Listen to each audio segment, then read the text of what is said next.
Hi, all you cool cats and kittens. Stephanie Slade here with some vocal tips for you. So, when we sing, we use our diaphragm. Our diaphragm is a thin muscle that goes underneath our rib cage, under our lungs. The diaphragm is the muscle that allows us to breathe when we're born. It's an involuntary muscle, which means we cannot voluntarily use it.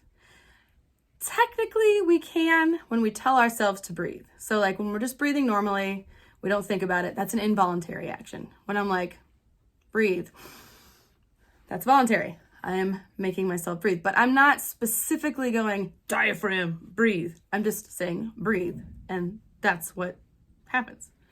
So when people say push from your diaphragm, what you're really doing is pushing all the muscles around your diaphragm and actually constricting it. You can get short-term results with it. You can get more sound sometimes and whatnot, but it also puts strain on your vocal cords at that point. And then that's when you can run into trouble and get nodes or polyps, as they're called, which these are the vocal cords. Hello! These are the skin flaps that we use that vibrate together and get polyps or nodes when they are overused, which can happen when you push. See those two little skin flaps right there? Those are the vocal cords. Polyps happen when someone has strained their voice, whether it be from yelling or just overuse or singing too much, blah, blah, blah, blah, blah. That's what happens. It's little bumps on those little folds so they can't seal properly. So instead of the sound like, ah, ah, it's ah, ah, ah, like it's intermittent. It kind of sounds like a goose sometimes. But that is why we do not push from the diaphragm. We want to relax and let the diaphragm do what it's supposed to do. What we're going to be doing later on we're going to be doing a specific exercise that helps single out the diaphragm and helps strengthen it. So we have breath control. The diaphragm is all about breath control. So that is very important when it comes to singing and breathing in general. Next, sound. We want to sing in our head voice most of the time. Most of the time. I sing in my head voice probably about 90% of the time, no matter if I'm low or high. I can't say 100% because I can't sing there 100% of the time. We're built to sing up in our head voice. We're built to talk in our chest voice. So that's where people run into trouble when they try to keep the sound down in here and they end up having to push, which causes strain. It's just a chain reaction because we use our whole body to sing. So, head voice, or that's all in the same spot, just sounds different. I've strengthened my head voice over the years by singing properly, and so I can have different sounds up there, which is possible for you too. Oh, who is this, you might ask, that I'm holding? This is Jeremiah. Hello, Jeremiah. Hello. Jeremiah is here to demonstrate the space inside of our heads. So, this area right here is empty and huge. This is where we sing. Up in here. And in here, well, not here, your brain goes there. He doesn't have any brains. What was that? Nothing. Nothing. What? So, Jeremiah, thank you for lending us your head today.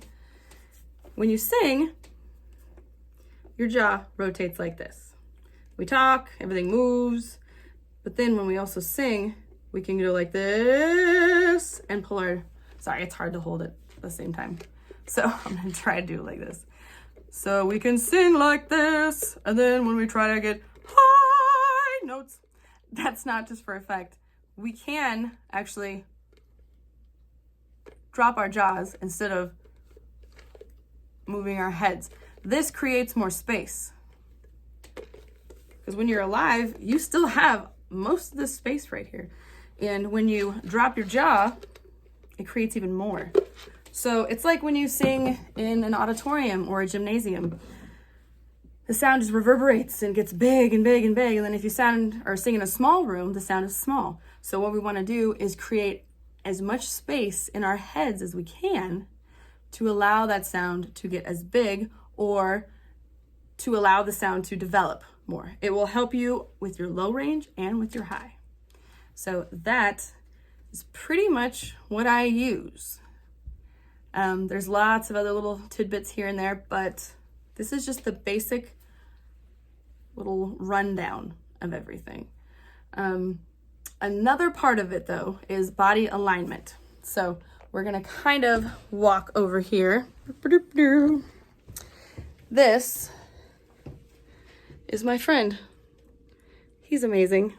And he's also in perfect alignment. Let's see if we can do this. Whoop. So his body is on a little, you know, post or whatever you want to call that, rod.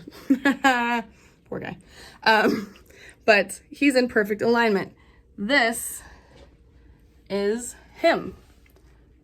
That string hits the inner ear, the shoulder, the hips, the knee, the ankle. It hits all of the major joint areas. Everything needs to be perfectly aligned. And I'm not talking about like shoulders back, you know, rah. No, I'm talking like yoga pose, kind of like perfectly symmetrical alignment. Boop. Yes. Oh, by the way, this is, if I can remember his full name, I believe is it Bruce? No, Brutus. That's right. Brutus Ricardo Springsteen. Yeah. Yeah, that's right, Stephanie. My name is Brutus because I was named after my father, Bruce. He was named by a couple of my students. It's fine. But yeah, just thought I'd, you know, say hi. Hi. So yeah, that's pretty much it, but with a lot of other stuff. That's just a beginning overview. So something to think about when you're singing, doing warm-ups, just pretty much everything. So yeah, hope that helped a little bit. Remember, we want to rotate on our jaws, not on our necks. We're in a society of people doing this. We're looking at our phones, we're looking at our computers. We're not rotating from our occipital points like we're supposed to. So our neck is doing this. When our necks need to be, it's kind of hard to do it sideways, sorry. So our necks need to be nice and aligned, and our heads need to be the part moving. Rotating from back here.